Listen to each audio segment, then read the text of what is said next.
Welcome to episode 11 of Garage Talk Unwrapped.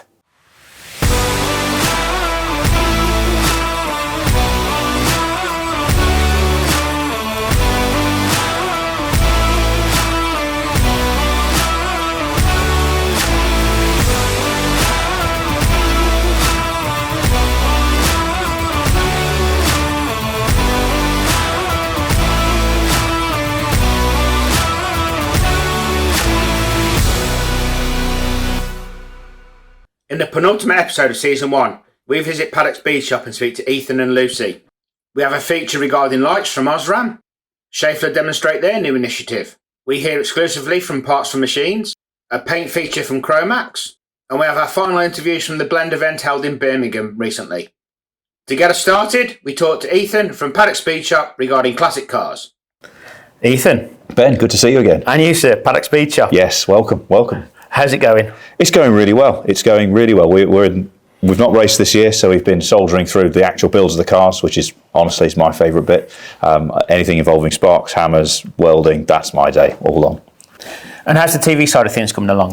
It's going really well. So we say this a lot, but we are now finally gearing up to the big release, which is a really nice place to be because it's been a very long time coming. This is our 4th year now, and we're lucky because that's the way we tell the story. You know, it's never been one car an episode. It's always been over our shoulder, fly on the wall filming, just showing the way this industry works. You know, the way it comes to you as a young driver, the way you grow in it, you grow through it.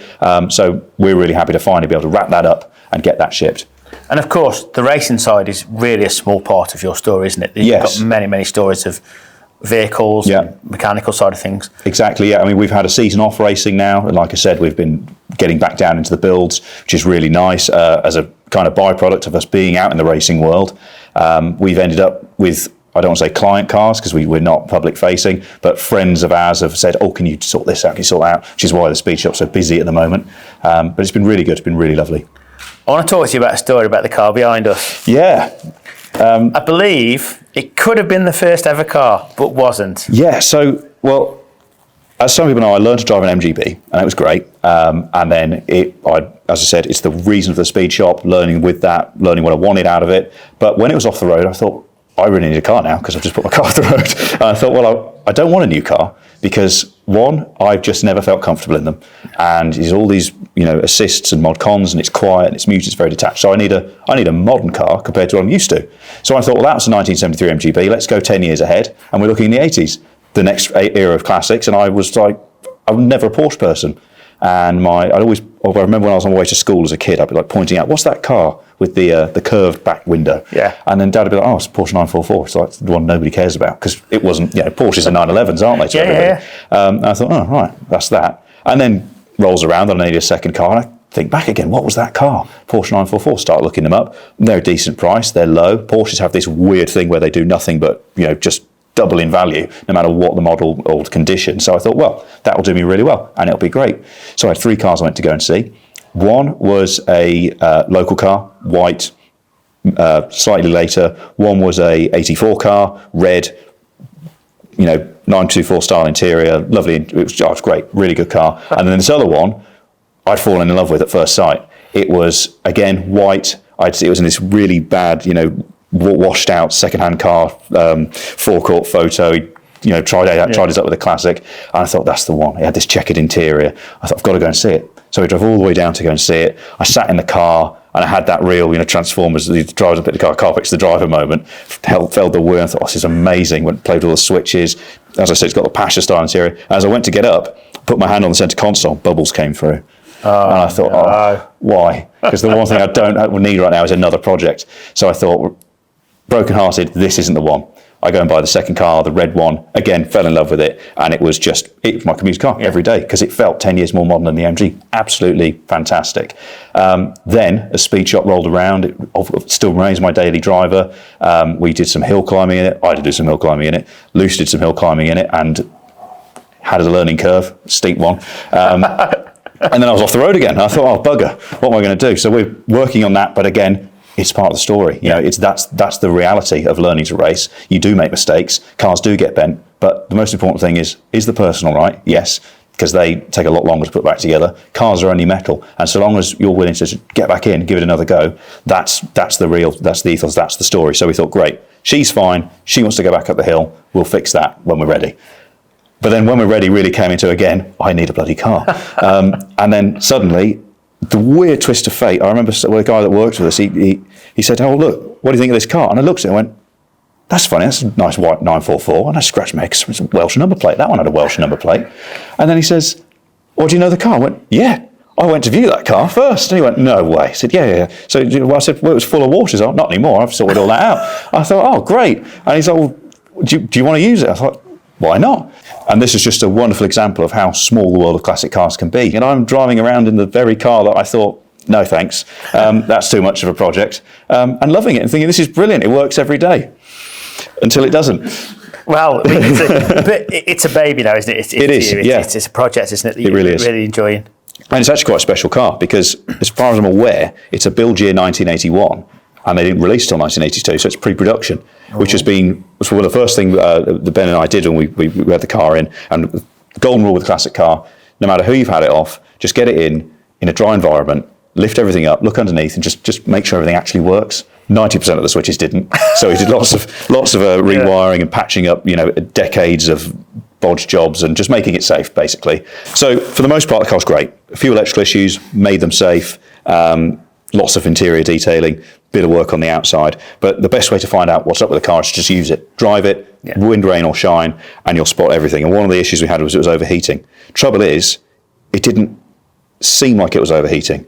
There was no change to power. The dial will be pinging off, so I thought, well, maybe it's earths. Checked and cleaned all the earths. Then I thought, well, the electric fan's not coming on. So I fortunately have a donor car in the corner that's mine.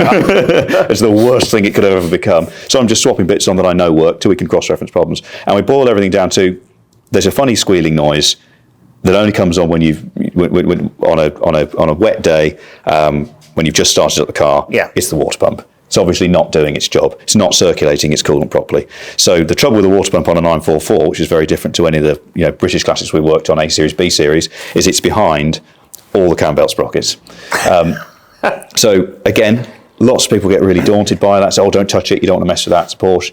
And other workshop manuals available, but I've been raised by the Haynes. The Haynes, and so long as you're used to it, it's a great place to go. You just step by step. Yeah.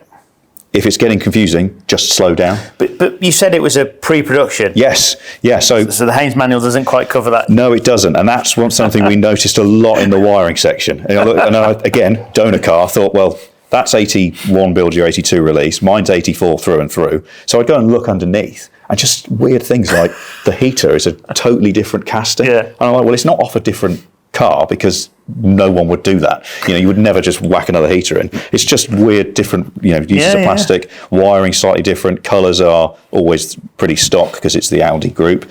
But yeah, just odd things you don't expect to run into that you just spot with the luxury of having two examples next to each other. But the water pump's been, well, we're putting it back together now. Water pump's fine. The issue is, again, things you learn and live with classic cars. Someone had modified the everything sits in this casing, all your belts, to keep them out of the elements. Yeah. But I think you can no longer get the original style water pumps. They only do this sort of later version and an adaptation kit. So people cut away what should be a lovely backing plate in here. Oh, dear. And all the crap from the road just builds up, comes in, bit of oil from your engine because they sweat a bit of power. And eventually it just gets on all the belts, makes them slip, and the water pump will work when it's dry on a lovely day. But not when it's wet. The more you bring the revs up, the less it works. Coolant won't circulate, and it says it's overheating. So unfortunately, you can replace that part, you can replace that part. You can't buy those. The one that's been modified. Yeah, typical. Might be a bit of modification, but at least you know the issue. So it's now just a case of carefully reassembling, as you see, we've drawn diagrams and laid everything out. I can see that. Yeah, that's the artist's representation. Is that the technical? Not drawn to scale. It's actually really small print in the corner. and the car itself, obviously, if we go over to the engine now, and obviously the car itself in general, what condition is it in? This is, when I categorise classic cars, I have the Resto mod box where people have worked and grown with the car. I have the Concourse box where they're absolutely pristine and will forever be that. And then I've got the really good runners that just sort of keep going. Yeah. This is one of those. Yeah. The interior is, as far as I can tell, now we remove the horrible aftermarket alarm system, totally original. So the seats are torn, it's the original fabric, the carpets are worn, the seals are going, but easier. So it's really nice in that sense. Yeah. You know, you really feel like you are in a part of this car's history. Having said that, it's a 1981/2 car, and it is absolutely spectacular. You know, it's solid through and through. There's a bit of exterior body corrosion because that happens to everything. Yeah, of course it does. But looking in this engine bay, you know, your chassis rails, your inner arches, everything's absolutely rock solid. The engine runs like a dream, and that's again why it was weird that it reckoned it was overheating, because there's no loss of power. It's smooth, it's comfortable. I just absolutely love it. It really has turned me into a Porsche person, because I just didn't get it before. And then you start using them, and you're like, oh, I get it. It's because everything's thought out. Every bolt I've tried to undo, crack, wonderful, off it comes. That's unusual. Yeah, it's really unusual. So it must be, and it is such a cliche, but until you start using cars of this era made in Germany, it's true, German engineering is fantastic. So what's the future for the car now then? I'm actually a bit of an impasse. I've kind of become a very semi-permanent car as I'm putting mine back on the road anyway. And mine's a really nice example with minor kind of keeping on the road restorations. This thing's absolutely stock. And I would love to one day do what I'm doing to the MG to a 944. But I just couldn't do it to this one. For all it's in the kind of state, being pre-production, is it a bit special? You know, you think about Porsches and they always do that value thing. Could this have its day? I don't know. Or do I just leave it to be that, you know, resilient, constant running, perfect little piece of history? It's such a cool car, such an iconic shape. I think that the future for this is get the engine back together and just keep using it and just fix things as they come and enjoy it for what it is. Just a big softy at heart, aren't you? I am. I get so sentimental over them. Most drivers take light for granted, clocking up miles without giving their car lamps a second thought. Until this happens. In truth, light quality is a major safety concern, and there's a lot more to it than simply replacing a broken lamp. Let's take a look at 3 facts of light that your customers need to know. Fact 1. Check and change. Just like your favourite sports team, car lamps can also let your customers down. They fade over time, losing up to 30% brightness after 500 hours of use, and eventually burn out. Don't wait until it's too late. Be proactive. Test the brightness and change dim lamps before they burn out to help your customers stay safer on the road at night. Fact 2. Change in pairs. Just like your work gloves, changing car lights in pairs is the safer option. Replacing only one lamp can result in an unbalanced or unpredictable headlight beam, impairing both vision and visibility. Be smart.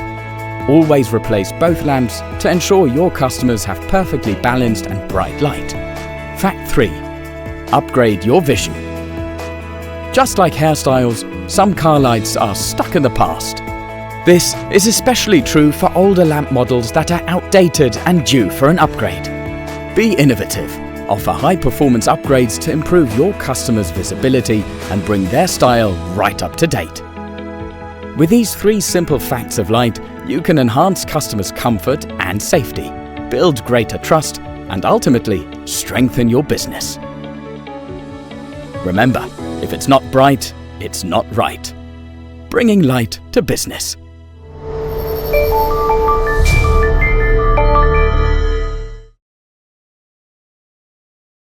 For tools and machinery, come to Machine Mart. Experts in our 65 superstores help you choose from the vast range, including air compressors, tool chests, stoves, welders, generators, water pumps, heaters, power tools, and much, much more. Or just order by phone or online. Look out for our money-saving special offers. Our free catalogue contains hundreds of price cuts and great new products. Or visit our website with thousands more specialist products in Machine Mart Extra. Shop in-store, online, or call.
Our industry needs our apprentices. Without them, we don't have a future. Their aspirations, they want their own businesses, they're hungry for it. You've got the option to be a role model to someone. The automotive industry is experiencing a serious decline in the number of apprentices, resulting in a loss of 18,000 positions in recent years.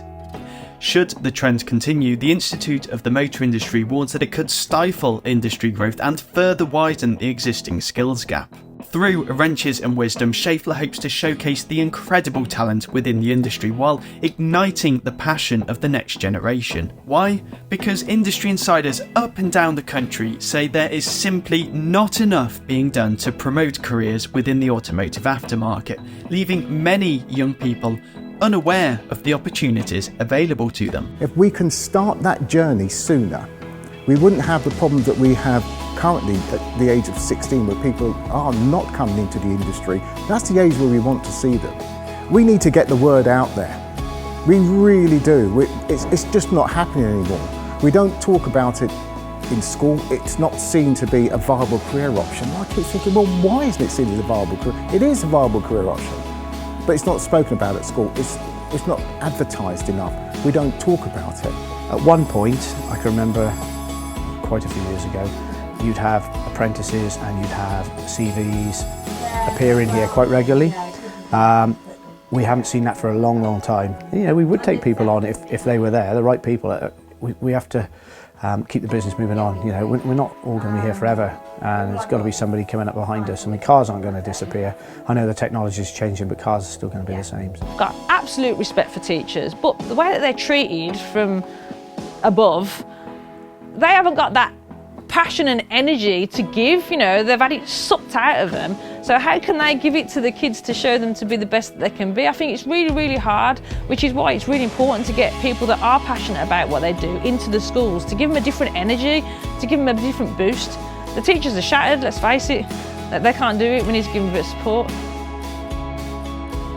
Recognising this urgent challenge, the Schaeffler Rep Expert Wrenches and Wisdom campaign aims to not only promote the industry but also to celebrate the remarkable stories of the individuals behind the tools, their journeys, challenges and the experiences that have shaped their careers. The campaign officially launched at the North London Garages Group Training Association during the first ever Wrenches and Wisdom Day. These seals here, so we've got our input shaft, so there's input shaft 1, input shaft 2. Got oil seals at the bottom there, just have a check round, make sure those oil seals aren't weeping or anything like that. I have been so excited I haven't slept for the last 2 or 3 nights. And remembering that young people, fresh into the industry, they haven't got the expertise and the knowledge and experience of the rest of us. So they like things explained in bite-sized chunks. And today, this is the first of its kind. And I'm so pleased that North London Garages and its apprentices were chosen to be the very first garage takeover. I mean, this is just something else, never seen before. It's an idea that came about on the back of the Rep Expert conference that we ran in May in Coventry, and we obviously were inspired by Colin's speech during that presentation, and I think it opened our eyes to the fact that we could still do more. Going above and beyond is what I think we inspire to do, and I think Colin really laid the foundations for that journey, and here we are today, you know, stood in front of 50 students, giving them all the information from our Rep Expert team.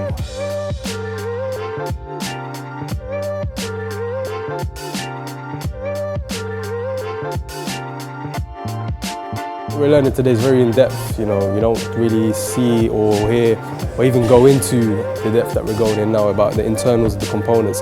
You know, a lot of times in the garage, you know, when something goes wrong, it's a sealed unit, you know, we replace it, you know, we change it. We don't really know what actually goes on inside, and it's really valuable, especially with diagnostics as well, you know, trying to diagnose issues.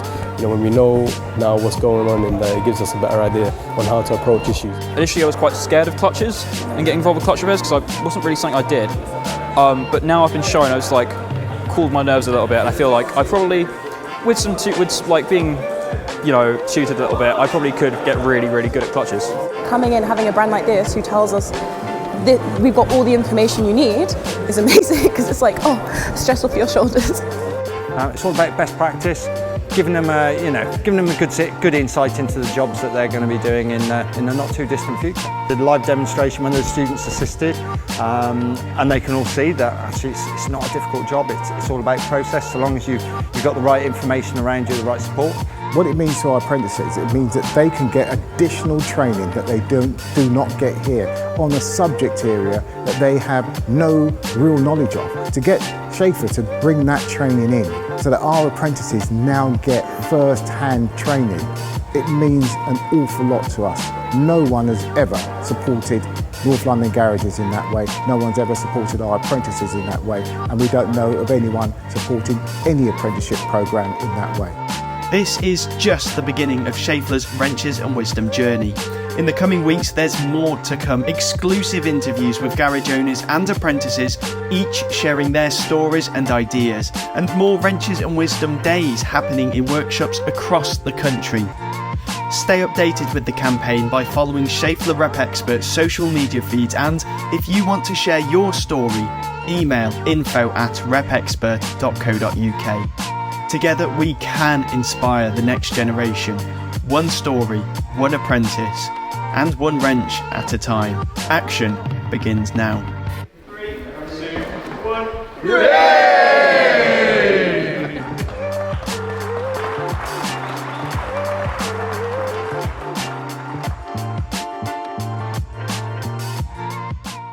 Avishek, just travelled over from Ireland.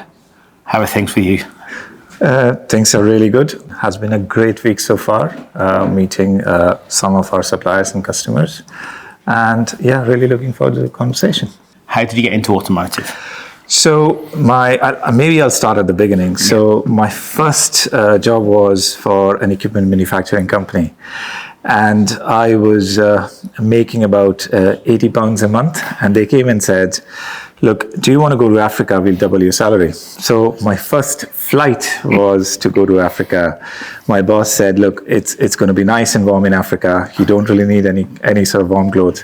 Okay. I land there, no one's there to pick me up, and it's 5 degrees. So that was sort of my formative years, and I think got an opportunity to start a sort of a manufacturing business and build that business there. Then I went on to get a business degree, and the intention always was to work in the manufacturing sector. So when I came back over the last many years, I have worked in many different manufacturing companies in different roles, sales and business development, looking at the industry from different perspectives. And I think over time, we felt that perhaps there is a gap in the market which none of the current incumbents are able to fill. And the idea of our business and then moving on to automotive kind of came from there. But when we started the business, it was more focused on construction and agriculture equipment.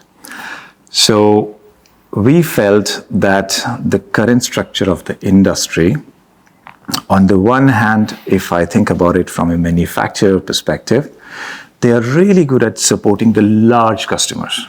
Yeah. Right? I have a sales team, I can go and support them, no problems at all. But when it comes to supporting an owner-operator, right? I have a digger, for example. I'm a farmer, I have a tractor.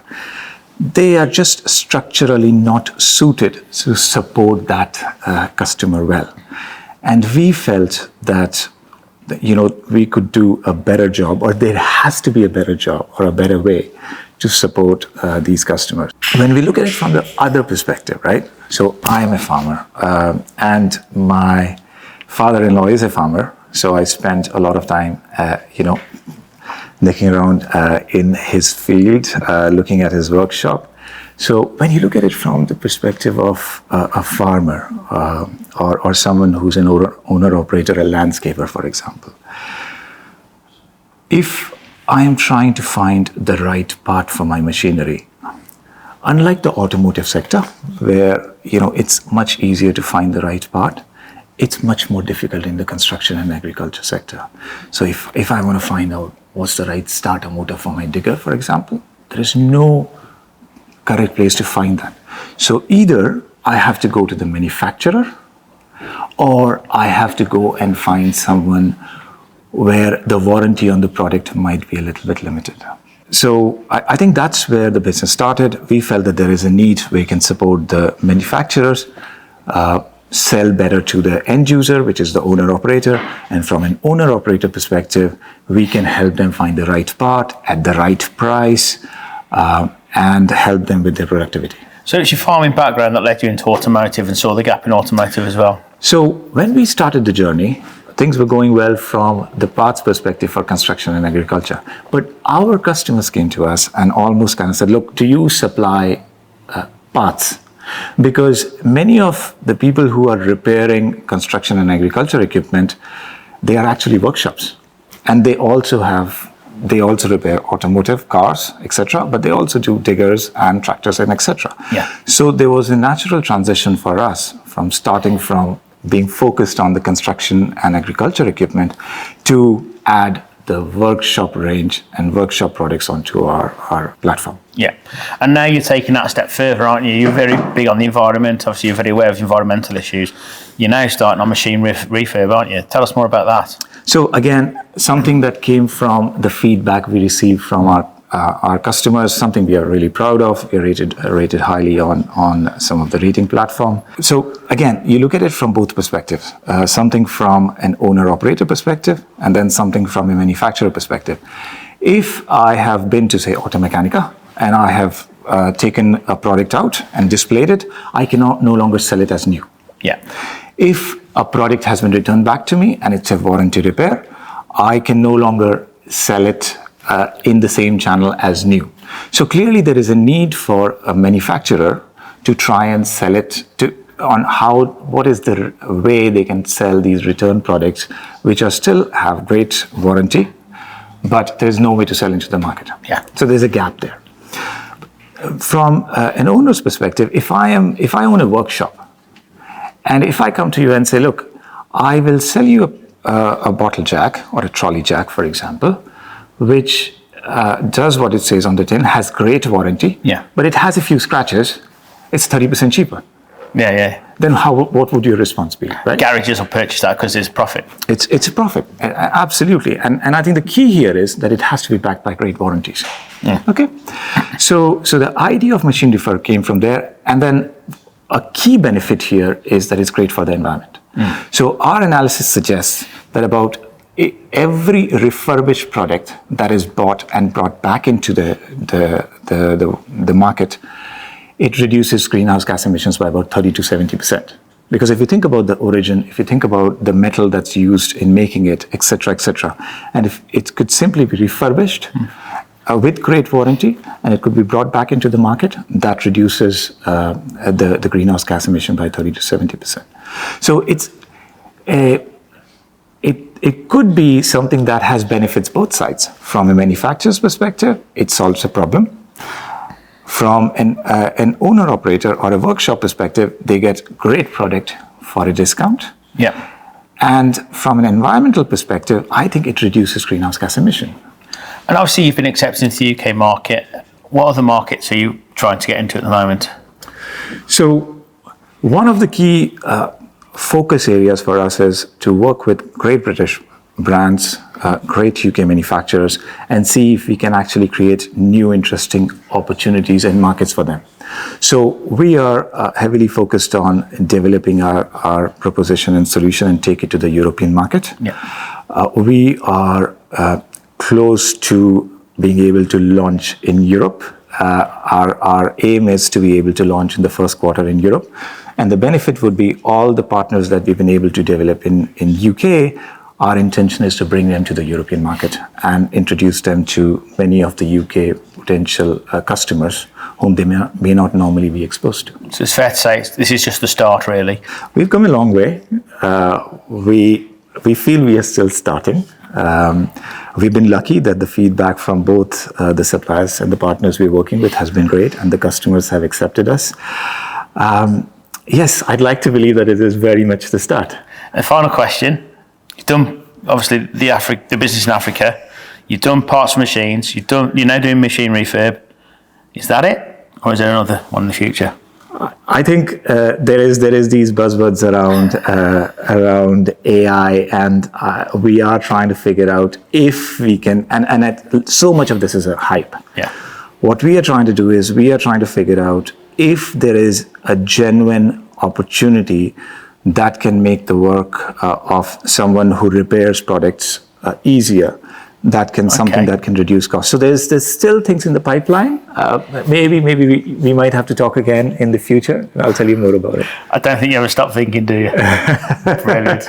It's good to be an entrepreneur. It's a 24/7 job, but I'm enjoying it. Thank you. All the best. Good luck. Thank you very much.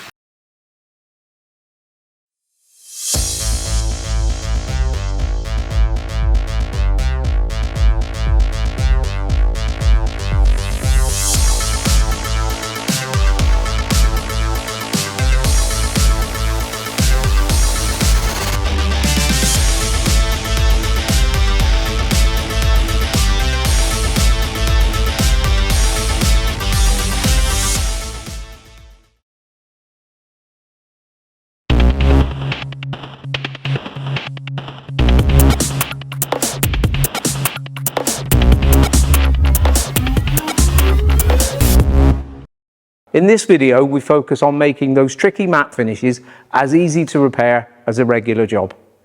These finishes are growing not only in popularity, but also with an increasing range of gloss level.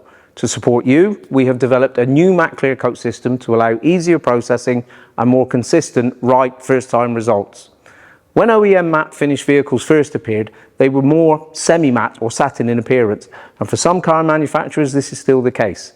The direction that we see now, though, has moved towards finishes that are flatter with much lower gloss levels, such as those seen on Volkswagen Group vehicles, or, for example, on the new Hyundai Ioniq 5. Our focus today is on repairing this Fiat 500 in this lovely military green colour. The matte level on this car is not so extreme and follows our standard process with our clear coat system. We will also explain how cars with a flatter finish should be managed, as there are some small but important aspects that need to be considered. We are painting the full side and bonnet of this car, and as you can see, the prep work has already been done.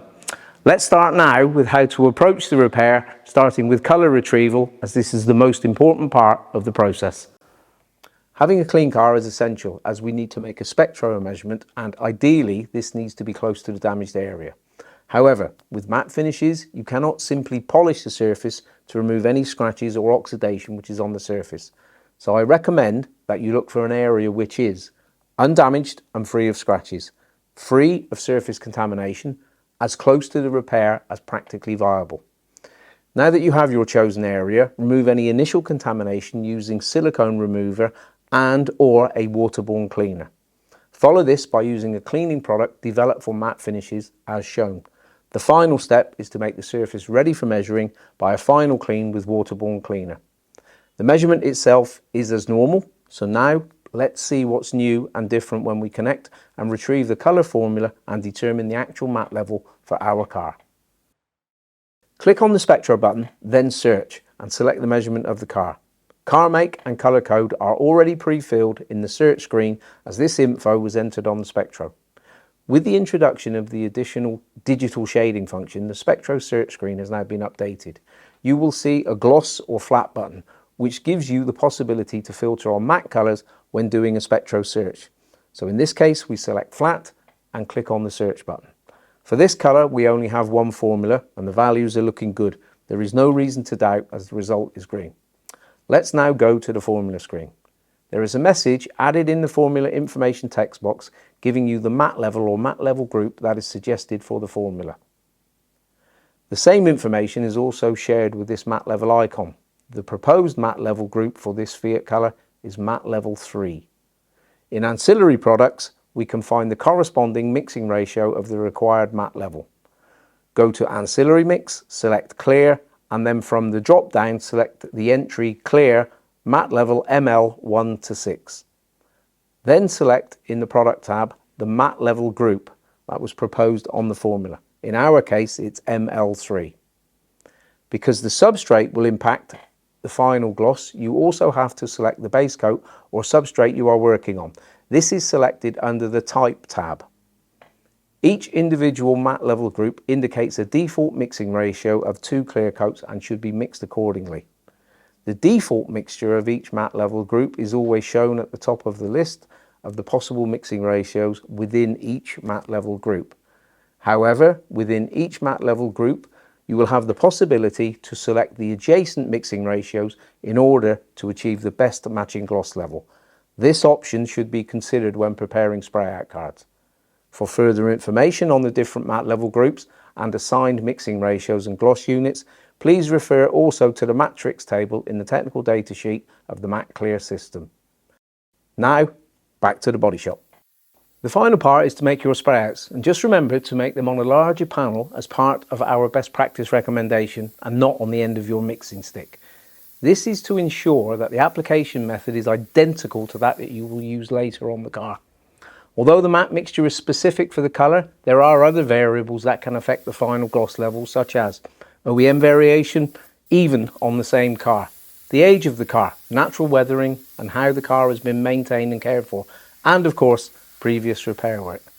To be efficient, it makes sense to apply not only the default mixture of the suggested matte level group, but also samples either side to cover these possible variables.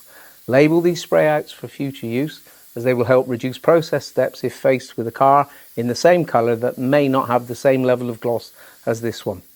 And for optimal colour reproduction, it makes sense that it is done by the same person who paints the car. Compare the colour cards to the vehicle on an area where the colour measurement has been done previously. This should be done in good daylight conditions where possible. As I mentioned, the car is prepared en masse. Now, the prep work itself for matte colours does not require any specific process changes, but always it must be of good quality, as any imperfection in the preparation stages will be more visible, since matte colours absorb light and reveal mistakes more readily than a gloss finish. And don't forget to use the correct undercoat colour as stated in the colour software for your formula. Now, we can see the car is ready to paint. Let's hand it over to Harold for base coat application. The base coat application process is related to whether you are using a water or solvent-borne system. At this point, make sure you refer to the Matte Clear Coat TDS, as there may be differences related to the base coat process. We are using our premium waterborne system, which does require a change. This is a small but critical aspect for success. Basically, you need to ensure the entire repair is coated with either coloured base coat or blender. You must not leave any area uncoated, as otherwise gloss differences will be visible. This is applicable for all of our waterborne base coat systems, and colours for both solid and effect, where the clear is recommended as part of a repair process. When it comes to using solvent-borne base coat, the application and blending process is as normal with no change required. If newly applied base coat has been overcoated with a normal gloss clear, this must be thoroughly dried, sanded and cleaned prior to overcoating with the Matte Clear system. Please refer to the dedicated matrix table for the appropriate mixing ratio of the Matte Clear system and required gloss level when used on sanded old or original paintwork or clear coat. As a reminder, please see the Matte Clear TDS for information relating to your specific base coat quality you are using. When it comes to preparing the clear coat ready for use, it is simply a repeat of the correct combination of the two clears that you identified when you made your spray out cards. Stir the material thoroughly before each and every use, and it's worth noting here that we have left room for you to stir by deliberately underfilling the can so you do not lose material over the top or sides during stirring. The colour software will guide you through the required mixing steps. This helps with accuracy and reduces mistakes. There are guides for the different matte levels in the TDS, but using the colour software and weighing across the scale is strongly advised. Applying the Matte Clear is straightforward. It's a two-coat process with an intermediate flash off. If you are familiar with how an MS Clear would be applied, then using our new Matte Clear will be very easy for you. The first coat is a normal closed coat that just needs to be applied nice and evenly. Flash off time is 15 minutes. The second coat is a full coat and again is not difficult. The only point to stress is to stagger the overlaps to prevent high film builds in any one area, and this is also of course good practice for any two coat clear. If both coats are not applied sufficiently wet and full, then there is the possibility of patches being created. This is not a product that is applied in a light or mist coat followed by a full coat. Following this application advice is even more important when repairing very low gloss finishes. After application of the second coat, the final flash is 15 minutes. Activator or hardener choice is stated in the TDS and colour tools and in our training materials, so please only follow these recommendations. While our car is drying, let's look at an exception to the standard process that we used here. This is for what we classify as low side gloss finishes, and these are a current trend with some OEMs. The only difference is related to the product preparation, and here we replace the matte clear component with a matting agent which is already part of your branded product offer. This is mixed with the semi-matte clear, and again all of this is shown for those specific colours in our colour tools. Ultimately, it's the result that counts, and I hope you would agree that this looks good. With our innovative matte clear coat technology and a robust application process, you can benefit from a product that delivers what you need in your shop for these types of repairs. The ability to provide the widest range of matte finishes in the refinish market. Easy to mix to give you your required matte level, and of course, easy to prepare to make it ready for use. As you will have seen, it's a simple and familiar application process requiring no special techniques. Very good drying, similar to that you get with traditional clear coats. And finally, a system that gives you a uniform and consistent appearance. My last point is about care during reassembly of the car. It's not uncommon that some slight marking or marring of the fresh clear may occur. In such cases, these marks can be removed by gently cleaning the surface with a specific glass cleaner. Simply spray onto the affected area, allow it to stand for a few seconds, and then wipe off with a clean microfiber cloth. And if you remember the matte cleaner or polish we used earlier, this is a typical treatment for refreshing adjacent panels to help balance gloss level to your repaired area. Some are more a type of wax and others are more a cleaning type of spray, but what's important is that these are specialist products designed to protect rather than add gloss. Thank you for watching, and also thanks very much to Harold for doing all of the repair work. We hope that this video will help you achieve successful results when repairing matte vehicles using our products in the future. Thank you very much for watching. See you again soon.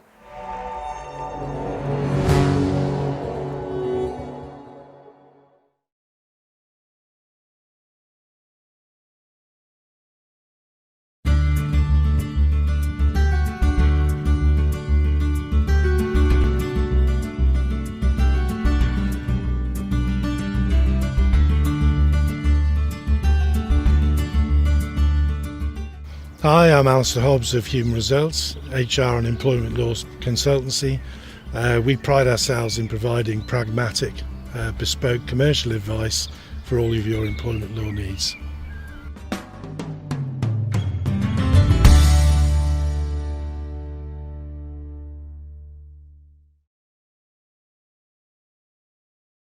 So Lucy, we've come to Paddock Speed Shop today. You've been working on this mini, haven't you? Yes. Tell us what you've been doing. Over the last week, we put a new fuel line in. There's a few other bits that we're going through a list, checking off a list before we go through with the FIA checks and stuff. So just working our way through. And the FIA checks are important, aren't they? Yes. So it's basically, obviously, when you do your racing or whatever, you get different race series have different rules.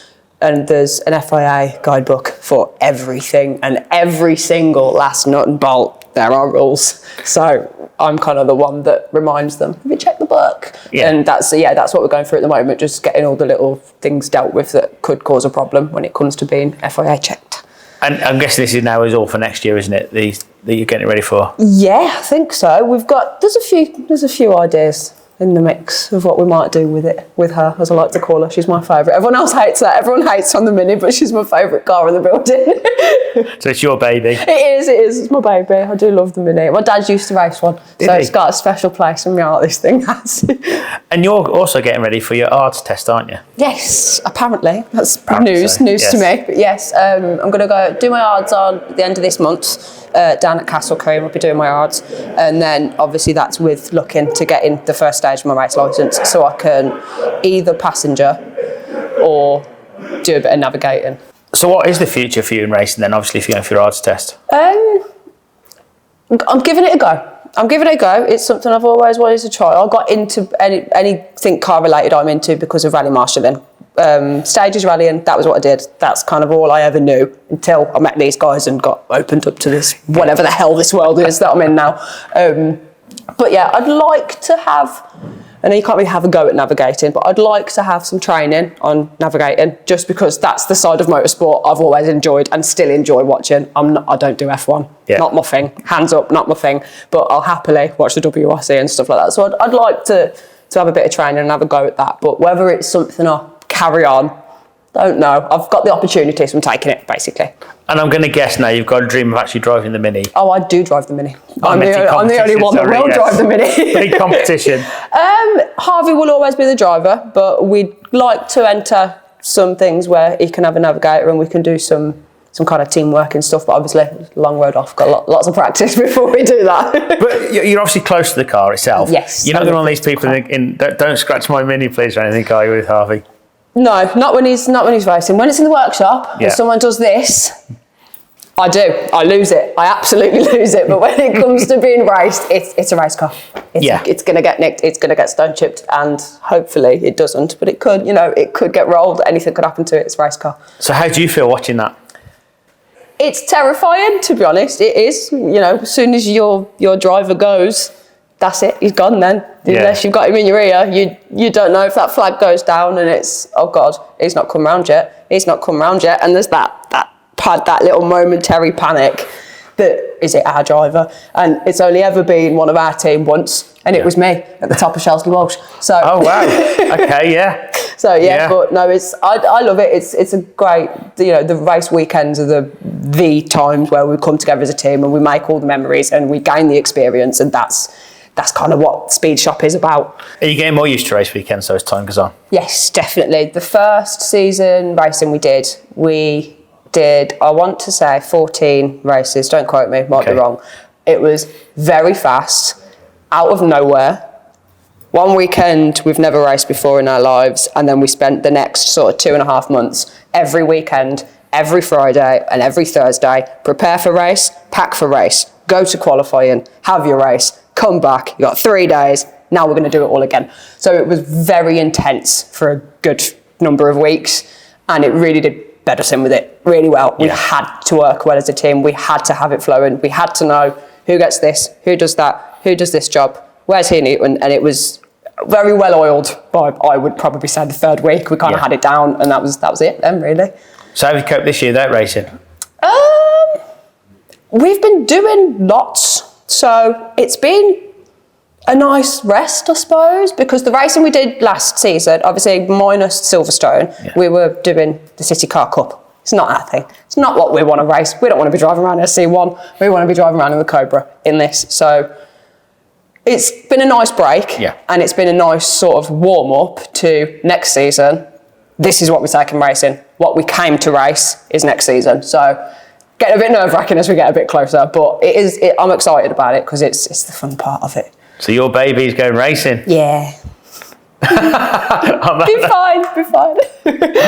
On that note, good luck next year. Thank you very much. Keep in touch and wish you the best. I will do. Down the DPF Doctor at the Blend 2024. How's things for you? It's been really, really good. Real high quality event. Just lots of nice, sensible conversations with people that want to run their businesses properly. So been good, quite refreshing. So although it may not be as large as some of the bigger events, I just think it's a real nice, high quality. So it's been really good. And obviously, you're known in the industry as the DPF Doctor, but you're with DC Lubricants as well, aren't you? Tell us about the combination. Yeah, well, a fairly new brand with DC Lubricants. That was primarily brought out to service my own workshop and my own network. So that from a quality control point of view, that's my role with DC Lubricants. So just to bring out world-class products that we use daily.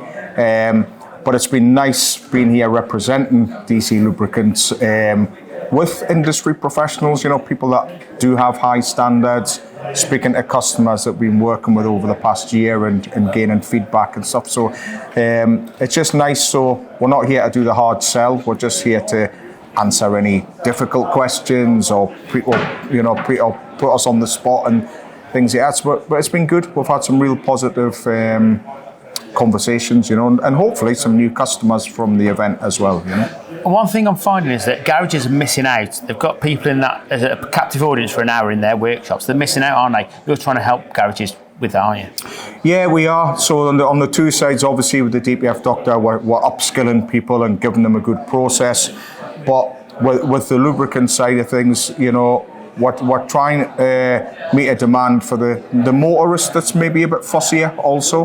Probably a bit like myself. I'd be a stereotypical fussy fuel snob and over-service and things. And, you know, and I use additives a lot myself. So, you know, we're filling that need for the customer. And I think that upsell's maybe not the right word. If the quality's right, they're selling a benefit for the customer. You know, so yeah, it's definitely something that not everyone taps into. No, and I think we're now in a market now where actually looking after your car and doing these things actually gives you less of a cost going along, doesn't it? And cars are very, very expensive to repair these days, as everybody knows. You know, all the emissions-related stuff that we specialise in. You know, that's a big part of our additive range, is to try and prevent these problems from happening. You know, because you know, an additive that's a few quid or 20 quid in your tank is better than a 4,000 quid repair bill. You know, so yeah.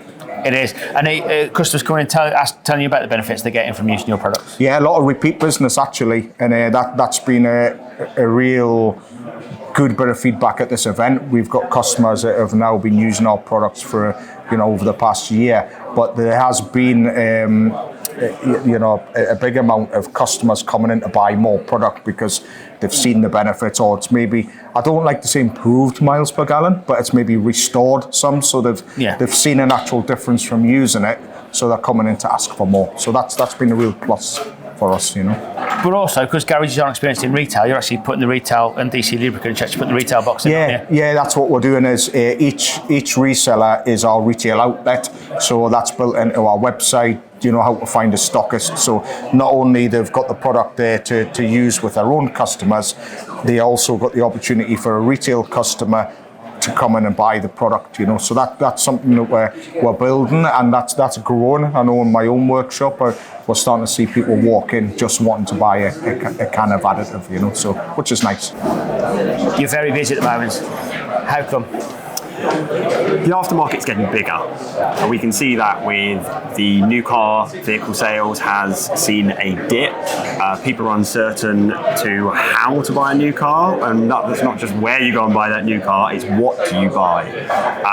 The uncertainty around electric vehicles and things. I was only with some Irish customers last week who were saying that electric vehicle sales have plummeted in Ireland, and they're seeing more and more internal combustion engine being repaired. We're seeing that with the demand on the product. The suppliers in the industry are getting bigger. There's more demand onto them for that product. So vehicle owners are keeping their car for a little bit longer. They don't know what to get next, but they know that investment in the current car that they have got is a wise choice. So in reality, the EV targets, which do keep changing, and people start to lose a bit of faith in that, and that the internal combustion engine now is coming back into trend and favour? I don't necessarily know it's a case of losing faith in that. It's a case of, well, a lot of people are aware that there is a strain on the supply network for electric vehicles and charging them up. So you pretty well know if you drive up and down the motorways, that's not a problem. But how does someone who lives in a block of flats charge an electric car? So it's a case of, well, I'm not entirely sure that that's going to be the best route for me in the future. So do I stick with my car that I have at the moment? And the cost of those vehicles moving forward and things. I've got family who drive electric vehicles, but I've also got family who have just bought a diesel car because it was what was affordable to them at a point in time. And that doesn't mean to say that that's a bad car or a bad choice, and a bad choice for them at this point in time, but it's what's sustainable for them moving forward. So at Schaeffler, obviously you're still going on the internal combustion engine parts and things. At the end of the day, it's only the power source that's changing, isn't it? I think a lot of people are forgetting this. Yeah, so from Schaeffler's point of view, as you take a global company, we're heavily involved in all areas of this, and our R&D doesn't just relate to internal combustion engines or sticking to electrification. Hydrogen is, so we've got our fingers dipped in every pie, but from an aftermarket point of view, we're still heavily involved in the internal combustion engine. So we do an awful lot of training with garages on double clutch, which is the next stage in automatic vehicles. That links directly into hybridization, which under LUK, ENA and FAG all links very much back to that vehicle. So from our point of view, we still see that an enormous demand for this moving forward. It's just keeping up with the training that we do through Rep Expert. Don't forget to like and subscribe to our channels, and we'll see you next month.